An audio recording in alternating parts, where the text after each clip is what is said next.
Olá, tudo bem? Eu sou Júlia Ramalho e eu ajudo você a se transformar na sua melhor opção, vendo oportunidades diante as incertezas do futuro. Estou aí gravando essa série de vídeos para você sobre como escolher a sua profissão. Já falei de mitos, já falei um pouco mais como ajudar a entender qual o seu perfil a partir de questões de palavras-chave para identificar o que tem aí na sua personalidade e o que disso poderia se tornar uma dica para você entender um pouco mais sobre a profissão. Hoje eu queria falar um pouco mais sobre como conhecer mais sobre uma profissão. Essa é uma etapa importante para você na hora que você começa a entender do que gosta e durante as suas pesquisas começa a cogitar algumas profissões, né? O que você poderia fazer para conhecer mais? Eu tenho certeza que você sabe usar muito bem o Google e você começa a julgar lá o que é um arquiteto, o que faz um advogado e por aí vai. Mas a dica é o seguinte: você sabia que essa nova geração, na minha percepção, e com alguns poucos dados mesmo de pesquisa, mas que eu tenho observado, que é uma geração que tem acesso a tudo, mas tem dificuldade de pesquisar? Isso mesmo, dificuldade de pesquisar não é por causa do acesso, né? Quer dizer, hoje vocês têm muito mais acesso através da internet, do Google e sabem acessar isso, mas talvez pela dificuldade de encontrar uma metodologia, um método para fazer essa pesquisa.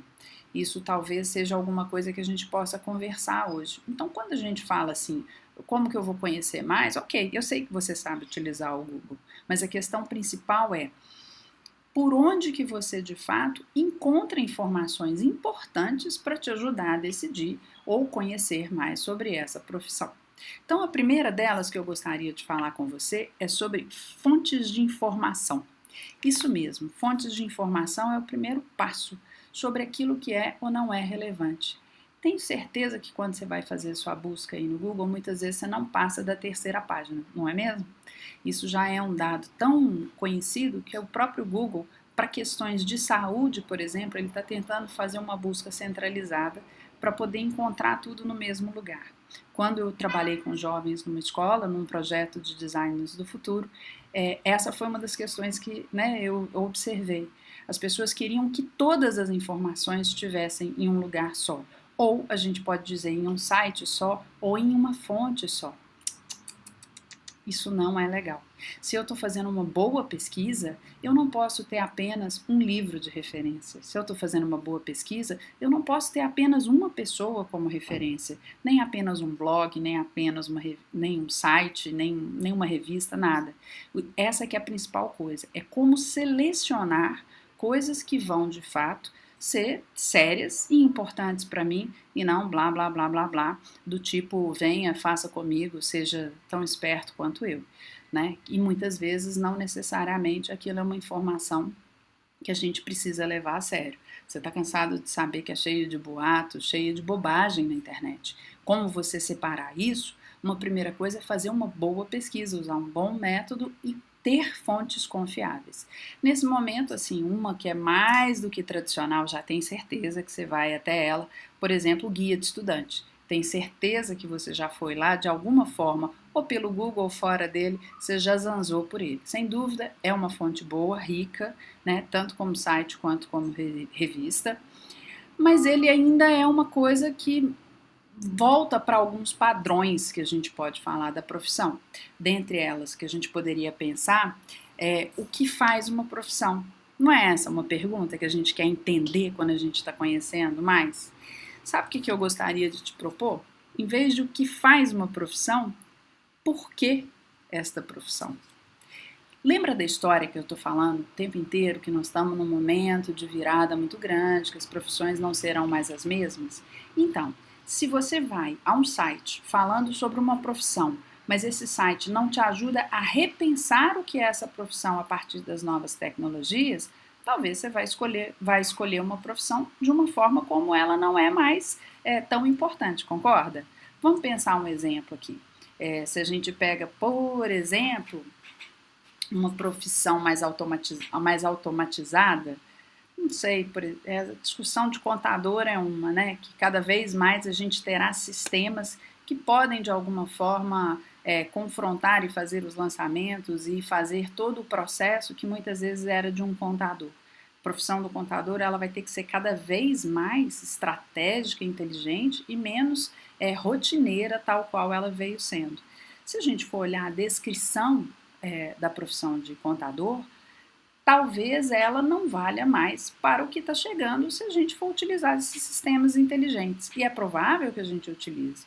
É claro que em lugares que nesse primeiro momento não existe recurso nenhum, que a gente está em transição, ainda vai haver tudo como a gente conhece.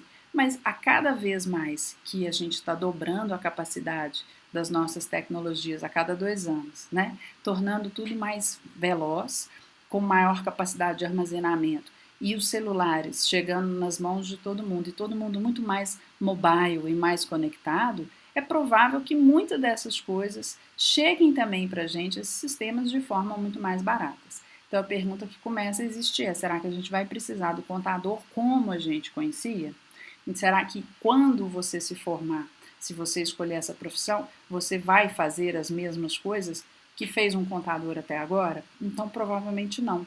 Em vez de ser o que faz um contador, talvez qual que é o propósito dessa profissão? Qual é a ideia dele? Será que seria o quê? Simplesmente fazer débitos e créditos? Isso talvez o sistema faça.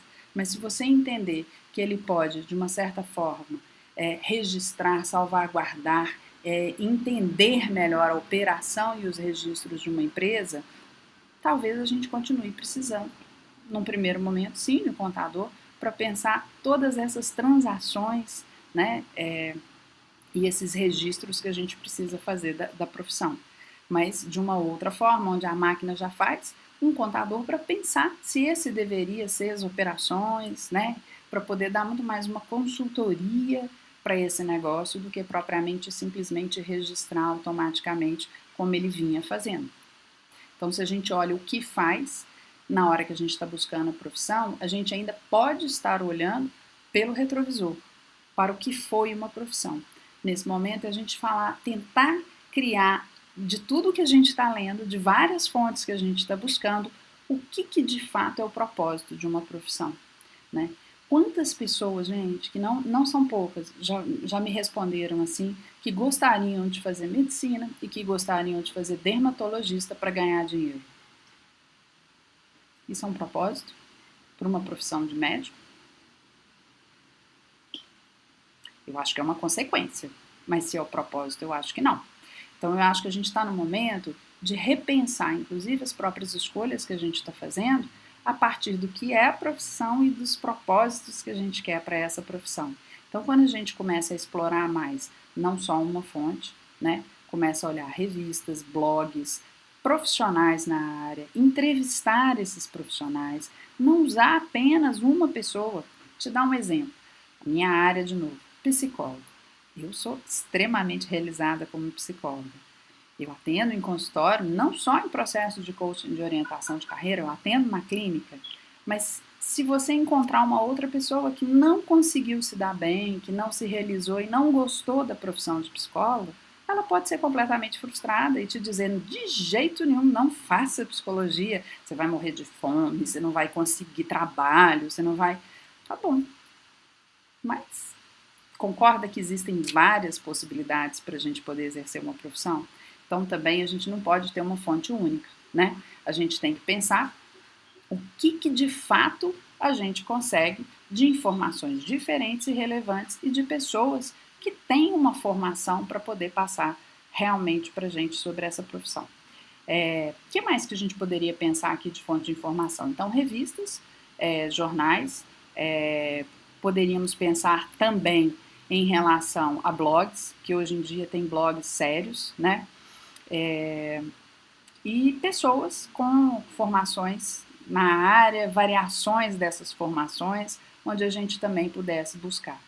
Se você lembrar de mais alguma coisa aí e ainda quiser trocar uma ideia sobre a relevância ou não, é sempre importante pensar que a trajetória da pessoa que está escrevendo sobre aquilo, está falando sobre aquilo, né? quantos anos de experiência ela tem, de onde ela está preparando esses argumentos e esse repertório sobre a profissão. Isso pode ajudar a gente a entender um pouco mais se é uma formação relevante ou não. Assim, algumas pessoas nesse momento simplesmente acordam de manhã e começam a dizer que as coisas serão assim ou assado. Mas a gente não tem dados. Lembram que a gente está entrando numa era em que é preciso a gente utilizar os dados? Elas não têm dados para afirmar aquilo, elas têm dados muito rasteiros, elas não têm experiência, porque às vezes a gente não tem dados no sentido de pesquisa, mas já tem muito tempo que a gente vem fazendo, então não é dados quantitativos, mas a gente tem aí uma base qualitativa do que a gente vem ouvindo e fazendo. Então isso também é alguma coisa importante para a gente poder levar em consideração. Então, a formação das pessoas que estão emitindo opiniões e que estão explicando um pouco mais sobre essas coisas. E tem muitas coisas legais, assim, nesse momento que você está escolhendo uma profissão, você pode ter certeza que você tem muito mais vantagens do que eu tive na minha época, né? Você tem toda essa internet onde você pode pesquisar vídeos sobre depoimentos de profissionais.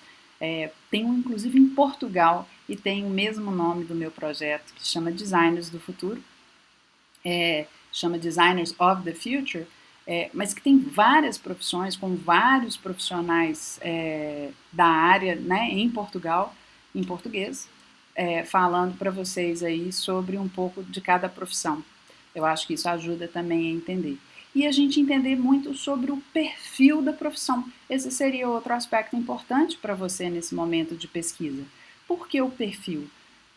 Porque, de novo, eu vou usar a referência do contador. Num primeiro momento, as pessoas mais criativas, elas não pensam muito em fazer a contabilidade e acabam não exercendo a contabilidade por ser realmente uma profissão de controle, né? É uma profissão que busca muito a questão do controle. E aí a gente começa a entender, então, que o perfil da profissão é interessante, assim, a gente começar a entender quem são as pessoas que estão fazendo aquela profissão acontecer. Isso você acha facinho, algumas descrições de perfil, mas sem entrar naquela roubada, que era a mesma coisa que valeu para você. Por exemplo, eu dei o exemplo do médico, né, para você. Não existe apenas o médico clínico, existe o médico pesquisador, existe um médico cientista, e o perfil provavelmente do clínico e do cientista não são o mesmo, né? Então, assim, a gente tem que tomar com algum cuidado, porque às vezes a gente está ouvindo sobre o perfil de um profissional para um determinado aspecto da profissão, mas uma profissão pode ser muito mais ampla. Então, a gente entender, assim, com quais conhecimentos, né, eu vou encontrar quando eu estiver me aprofundando nessa profissão, quando eu estiver, de fato, fazendo um curso superior. Que tipo de matérias eu vou ter que ver? Você acredita? Eu vejo isso direto no consultório. O pessoal já está lá no meio do curso. Aliás, não sei se você sabe disso, a gente tem em torno de 50% de evasão das escolas, inclusive de abandonos de curso, porque as pessoas não pesquisam nem dentro delas e nem sobre o que é a profissão. Faz uma coisa meio loteria, assim, sabe? Meu Enem deu para tanto, então eu vou tentar entrar nisso aqui, entra correndo, olha correndo o que é a profissão, mas não percebe nem as matérias que elas fazem. Quer ver um exemplo? Engenharia ambiental. Todo mundo acha que é para trabalhar com o meio ambiente. Eu adoro natureza, então eu vou fazer engenharia ambiental.